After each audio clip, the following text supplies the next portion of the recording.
BCRC Caribbean, and we're going to find out what it's all about. With me this morning is Annalisa, Jewel, and Talia. Good morning, ladies, and welcome. Hi, good morning. All right, so Jewel, tell me, what is the BCRC Caribbean? What does it stand for? What do they do? Okay, firstly, of course, good morning, and good morning to all your viewers, and thank you for having us here today. Of course, thank you for being here. The BCRC Caribbean, or the Basel Convention Regional Center, is an autonomous regional United Nations Environment Program organization that is hosted by the government of Trinidad and Tobago. So we are located here, actually 2 streets away from you. Oh, wow. We're neighbors. Yes, we are. And we operate under the auspices of the Ministry of Planning and Development here in Trinidad and Tobago. Now, the role of the Basel Convention Regional Center is to ensure that countries that we serve, and we serve 14 in the Caribbean region, ensure that they meet their obligations under particular conventions that deal with waste and chemicals management. What are some of these obligations? So there are quite a few. The main obligations are to ensure that you meet your reporting requirements under the conventions.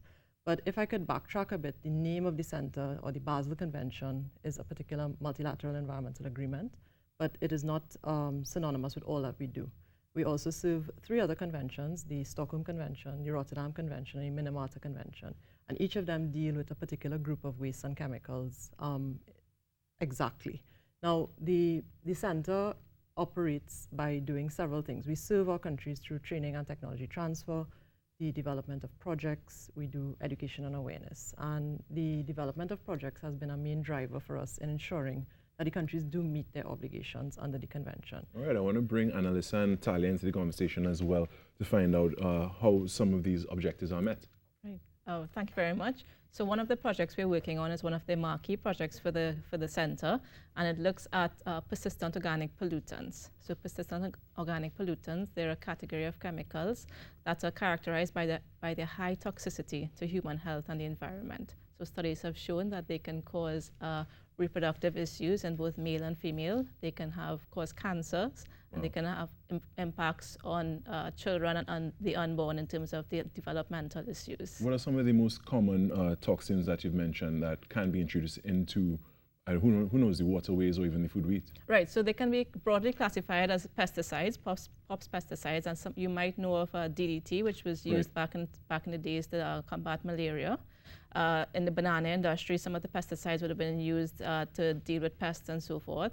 And you also have industrial chemicals, such as polychlorinated biphenyls, which were used in transformers. They aren't used any longer, but you have some old transformers that are still in the system, so they would contain these industrial chemicals. And now recently, the Stockholm Convention, which is one of the UN conventions that deals with these chemicals, they're listing chemicals that are in products. So you have these toxins that are in products that we use, such as televisions, such as in your vehicles and so forth. So it really becomes a waste management issue on how you deal with these chemicals and products.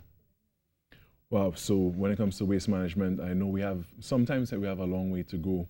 I would like to hear from Talia as pertains to waste management. What is happening now and where do we need to be? Yes, so one of the things that the projects that I help coordinate deal with mercury, the toxic element of mercury. And the main thing that our project focuses on is awareness raising. Because, a lot of times people don't realize that we're exposed to these chemicals every day. Like, for example, mercury is found in the compact fluorescent light bulbs that we have in our households and we use all the time. Now, while it's in use, it's not a danger to us. But when you think of the fact that each light bulb could contain between 5 to 50 micrograms of mercury, and it might seem like a little bit, but in the past 5 years, Trinidad and Tobago has imported over 8 million CFL light bulbs that may contain between 5 to 50 micrograms of mercury. So when that's all disposed of in the landfills, that's where the problem starts to arise with all the chemicals, including POPs. They start to accumulate in the landfills and can leach out and cause problems to the health. So one of our main things that we try to help the countries do, is to implement waste and chemicals management, to clean up the landfills, to help phase out all of these harmful chemicals. Right. All right, so if the public needs more information from you, how do we get into contact? There's several ways that they can contact us at www.bcrc-caribbean.org, and we also have Facebook and Instagram handles, which are both BCRC-Caribbean. So you can find us easily. We are very we're always very responsive, and our pages are quite active, so we share a lot of information. So there's a lot of useful information, not only what we're doing, but recent work and studies that have been done. So it's quite useful to like us and join us on All Facebook. right. Well, I think I need to go up on social media And and like like us. the Yes, pages, follow them, certainly. and get Yeah. information, because again, it's very pertinent and of course very important information that we need to know, because there may be habits that we could change in our small ways that may affect in a big way. So I want to thank you so much, you. members of the BCRC Caribbean, Annalisa, Jewel, and Talia. Thank you for joining us Yes, this thank you morning very and much. sharing Yeah. everything you have shared. Yes. Okay. Okay, thank you. All right.